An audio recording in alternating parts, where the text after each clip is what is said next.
va faire un maquereau donc, avec un peu de haddock. Alors, ils sont levés et désarrêtés, ça c'est facile.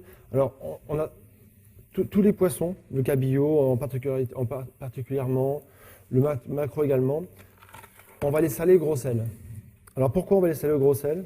Ça va permettre de retirer une partie de l'humidité que l'on a. Et du coup, notre poisson va concentrer son goût et sa chair.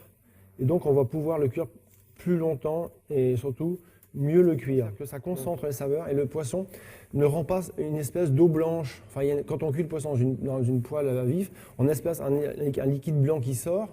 Et donc, du coup, quand on le cuit, quand on l'a salé, cette espèce le sol fixe cette eau dans la chair du poisson. Et du coup, on a un poisson qui reste ferme à la cuisson. Donc là, on a salé le maquereau à peu près 2-3 minutes, pas plus longtemps que ça. On les rince et après, le poisson est tranquille. Le sel rentre à l'intérieur du poisson et fixe le poisson. Dans le fond de ma poêle, j'ai mis un petit peu d'échalote à confire. D'accord. J'ai posé mes maquereaux dessus. Je vais prendre après un petit peu de vin blanc et un petit peu de vinaigre. Et donc je vais juste raidir mon poisson comme ça.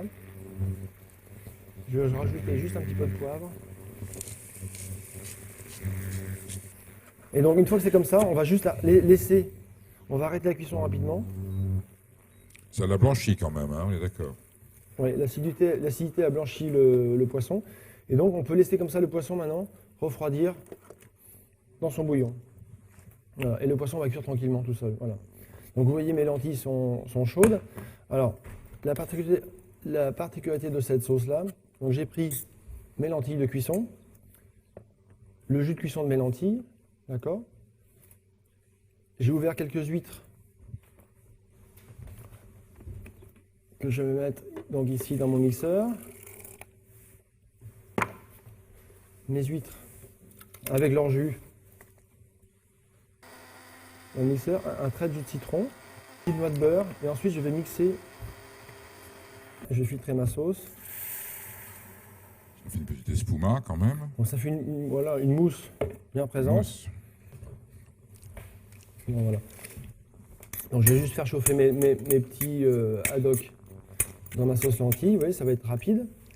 Je vais rajouter une petite vinaigrette. Notre plat est prêt. Notre plat est prêt à servir. Alors ça, c'est une herbe extraordinaire. Parlez-moi de cette herbe. Il m'a fait goûter tout à l'heure. C'est pas forcément local, mais voyez, ce plat-là, pourquoi c'est là qu'on rajoute des choses parfois un peu hétéroclites, c'est que quand vous allez goûter l'herbe que je mets dessus, on a deux produits. Donc on a l'abourage qui est complètement imprégné de parfum d'huître. Ça, on dirait qu'on mange une huître. C'est incroyable. Ça s'appelle de l'oyster leaf. Pour ceux qui parlent anglais, enfin ici ça doit être facile, vous êtes proche de l'Angleterre. Ça sent carrément l'huître. Voilà. Donc, mais ce qu'on met dessus raconte une histoire parce que le plat a son sens. Je ne mets pas une fleur ni une herbe en disant allez, je la mets parce que ça fait joli.